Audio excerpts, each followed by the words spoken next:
Assalamu alaikum à tous et à toutes. Ravi de vous présenter ma première vidéo. Donc on va faire un tiep blanc au poulet pour 6 personnes. Donc j'ai proposé 6 cuisses de poulet lavées, retirer la peau, une gousse d'ail entière, quelques brins de laurier, 2 tomates, des petites citrouilles vertes, un oignon, des carottes, des patates douces et de l'igname, du gros sel pour l'assaisonnement, un poivron vert, un poivron rouge, l'équivalent de 2 bols de cette taille-là de riz basmati, un demi-litre d'huile, 3 cubes or, du adja en poudre. Le adja, c'est l'équivalent du cube or sénégalais qu'on peut trouver dans tous les commerces asiatiques ou africains, du curry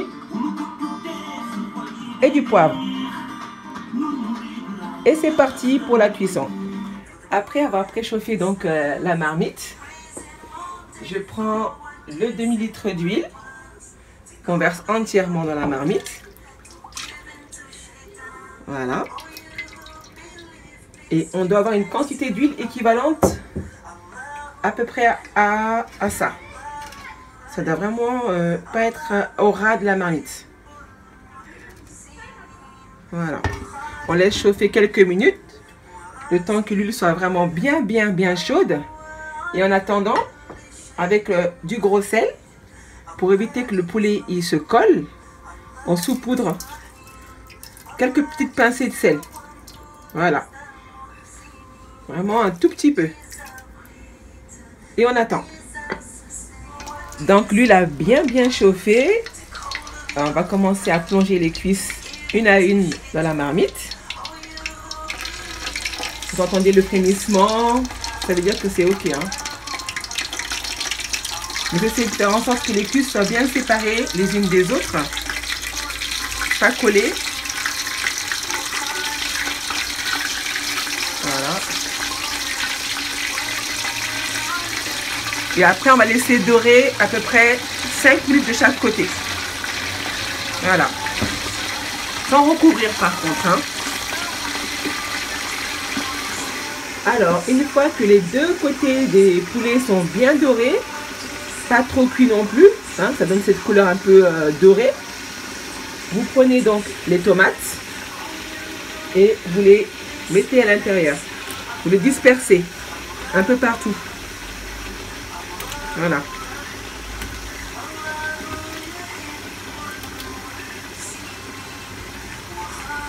On laisse cuire. Ensuite, le poivron, vous prenez une petite poignée de poivron, pas le bol en entier, et pareil, vous dispersez. Et on gardera le reste pour un peu plus tard. Et on laisse mijoter le tout environ 5 minutes.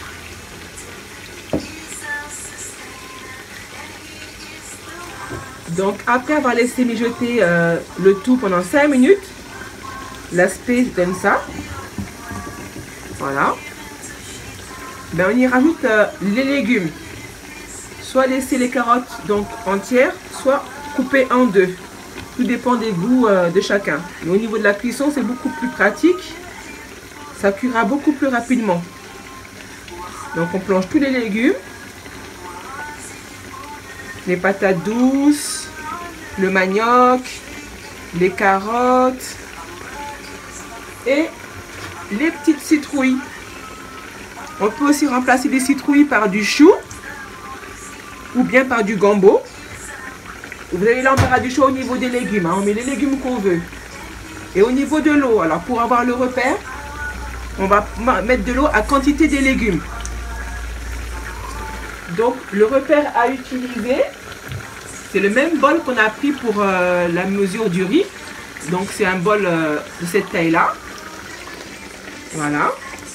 Donc on va faire l'équivalence à peu près de 4 bols. Donc je verse une fois. Voilà.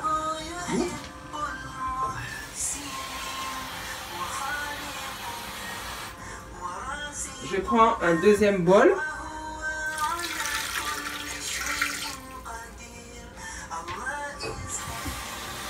Je prends un troisième bol. Là, les légumes ne sont pas encore recouverts, donc on peut rajouter de l'eau. Hein. Voilà. Et si vous n'avez pas le bol, vous pouvez prendre une bouteille, mais quelque chose vraiment qui permet de recouvrir tous les légumes. À ce stade-là, vous vérifiez à l'aide d'une cuillère ou d'une fourchette si l'eau est bien au rabord des légumes. Comme ça. Voilà, donc là, on voit juste que quelques légumes n'ont pas encore plongé, donc on rajoute encore de l'eau.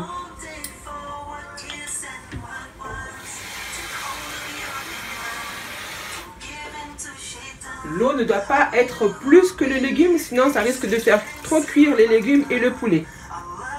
Voilà. Donc là, j'ai bien recouvert tous les légumes, le poulet.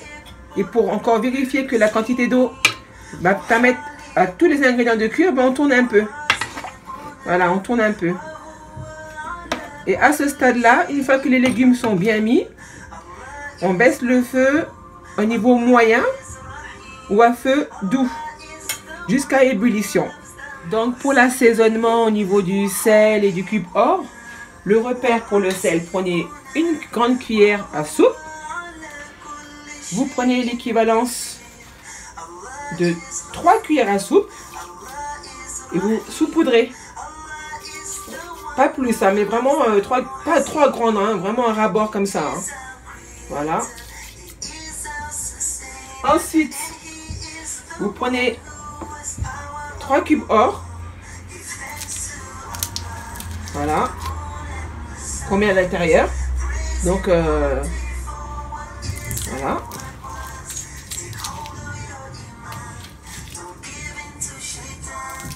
Les 3 cubes or sont bien mis. Et ensuite, les oignons. Le même oignon utilisé du début jusqu'à la fin. Une partie pendant la cuisson et l'autre à la fin. Donc, vous prenez vraiment une petite poignée comme ça. Voilà. Vous mettez à l'intérieur. Juste pour donner le goût au moment de la cuisson. Après, vous pouvez y rajouter du poivre. Comme repère toujours, vous prenez la grande cuillère à soupe. Et vous remplissez l'équivalent d'une cuillère, mais bien remplie. Pour ceux qui n'aiment pas trop le poivre, eh bien, vous n'en mettez pas, tout simplement. Là, par exemple, j'en ai renversé un peu, ça peut arriver. Donc, quand on a renversé un peu, eh bien, on essaie de ne pas en rajouter, parce que ça risque après d'être trop pimenté. Et on saupoudre, juste saupoudrer, hein. Pas verser d'un coup la cuillère. Voilà. Et quand la marmite a bien eu la couleur du poivre, eh ben, c'est pas la peine de rajouter le reste. Voilà, comme ça. Faut pas que le poivre remplace les légumes, hein, surtout pas. Hein. Donc, une fois qu'on a vérifié la convenue du poivre, on recouvre donc la marmite, mais pas comme ça, pas en entier, parce qu'après, la vapeur va rester à l'intérieur. Donc, on découvre légèrement. Voilà, et on pose sur le côté. Pour les marmites qui ont un rebord, vous posez juste là, comme ça. Ni trop ouvert, ni trop fermé. Vraiment, voilà, comme une lune, quoi. Là, une petite lune. Et on laisse mijoter pendant à peu près 30 minutes. Donc, on va vérifier au bout de 15 minutes l'aspect que ça donne. En tout cas, ça sent bon dès... Alors, voilà, donc tout est bien imbibé, bien à ébullition. On voit que les légumes cuisent tranquillement. Donc à ce niveau-là, vous êtes OK. On va recouvrir toujours et attendre encore 15 minutes. Donc une demi-heure après, de retour à la marmite. Je n'ai rien touché depuis le départ, hein, rien remué pour éviter justement d'abîmer les légumes. Donc on va vérifier la cuisson déjà des carottes. Parce que c'est le légume qui cuit le plus rapidement. Donc j'ai pris la cuillère. Et je plonge la fourchette. Elle rentre à l'intérieur. Pardon. Ce qui veut dire que la carotte, elle est vraiment bien cuite. Voilà. Et à ce moment-là, on retire tous les légumes. Un par un. En faisant bien attention.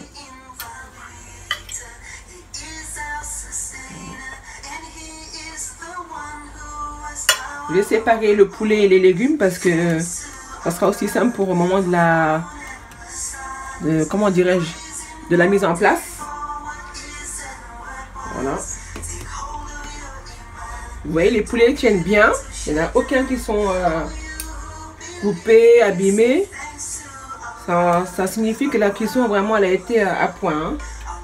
Dans le cas où vos poulets sont au cas où décortiqués, abîmés, c'est pas grave. Mais faites juste attention de ne pas les mélanger avec les légumes. Comme ça, vous aurez beaucoup plus de facilité à dresser. Voilà.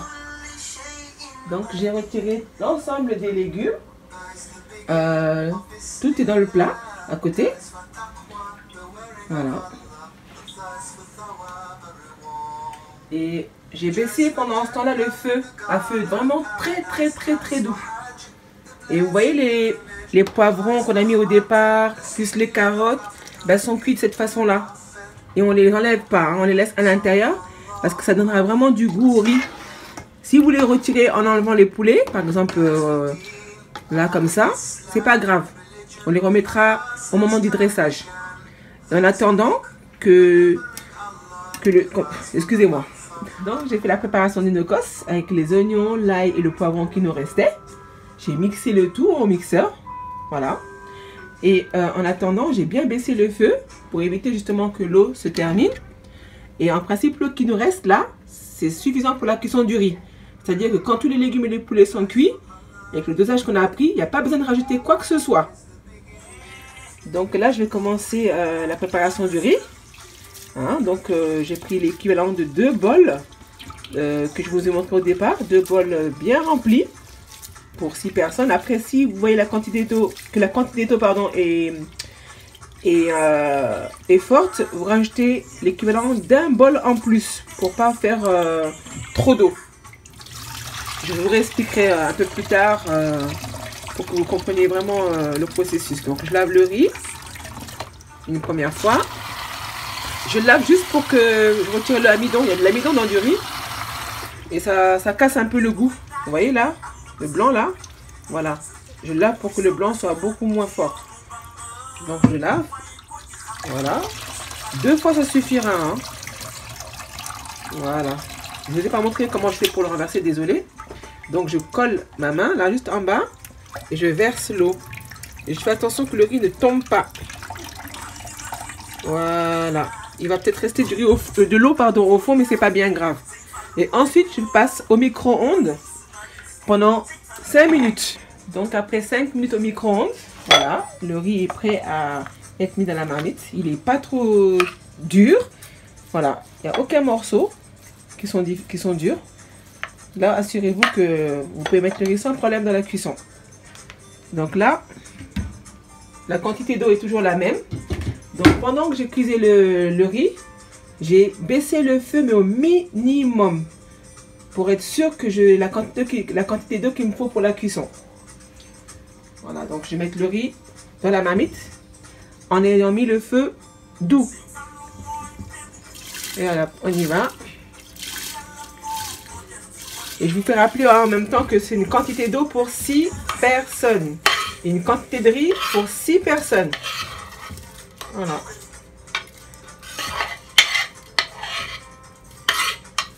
Regardez, l'eau est toujours à égal au riz. Même un tout petit peu plus. Ça veut dire que vous êtes sûr que votre riz va cuire sans problème et que vous n'êtes pas obligé de rajouter d'eau ni un autre ingrédient excepté le nokos pour donner du goût. Donc on va mélanger. Et pendant qu'on mélange, on peut rajouter le feu un tout petit peu niveau moyen jusqu'à ébullition. Voilà. Le riz est vraiment, il plonge dans l'eau mais sans pour autant être vraiment imbibé d'eau. Voilà, vous voyez là, on voit la couleur du riz. L'épaisseur c'est vraiment, on va dire 1 cm entre le riz et l'eau. Et là, on va prendre le nokos et on va le mettre tout à l'intérieur. Voilà. On va mélanger.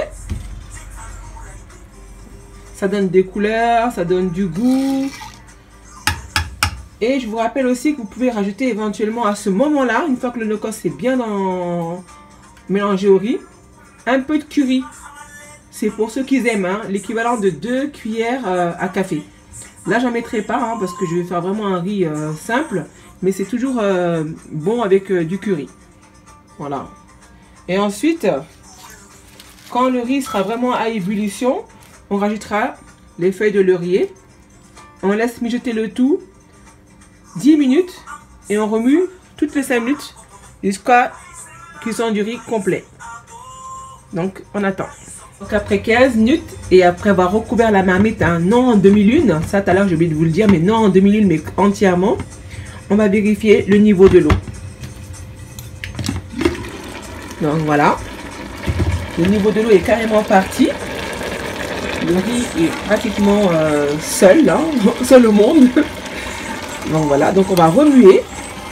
Pas trop non plus quoi, parce que après ça va écraser le riz et là, ça sera pas top au niveau de la présentation. Donc voilà, donc 15 minutes après, pratiquement plus d'eau en hauteur. Et là encore une fois, on baisse le feu, on va dire au feu doux, toujours doux. Donc je vais baisser le feu à 3 pour moi, parce que ma gazinière c'est 3. Voilà. Et je vais recouvrir entièrement. Et oui, alors là, le feuille de laurier, je les ai mis quelques secondes avant. Voilà. Quelques secondes avant. Juste entre les 15 minutes et là, maintenant. Donc vous pouvez le mettre à n'importe quel moment. Vous pouvez le mettre après les 15 minutes ou après les 5 minutes. Voilà. Je ne sais pas si j'ai été claire, mais j'espère en tout cas. J'ai oublié de vous préciser que le laurier peut être mis justement les 15 minutes après. Une fois que l'eau est complètement partie. Donc vous le dispersez un peu partout. Et on recouvre. Donc après environ une demi-heure de cuisson, notre riz est cuit. Donc voilà l'aspect que ça donne. Il ne colle pas. Il n'est pas non plus trop mou parce que la quantité d'eau était largement suffisante. Voilà, donc on a un riz vraiment homogène. Et maintenant on va passer au dressage. Donc après quelques heures de préparation et beaucoup d'amour, ben voilà le dressage du tchèp blanc au poulet avec ses légumes. Voilà. Donc dans le cas où vous n'aurez pas assez assaisonné aussi votre tchèp, vous pouvez toujours utiliser de l'arôme Maggi que vous trouverez dans les commerces asiatiques ou africains. Et bon appétit!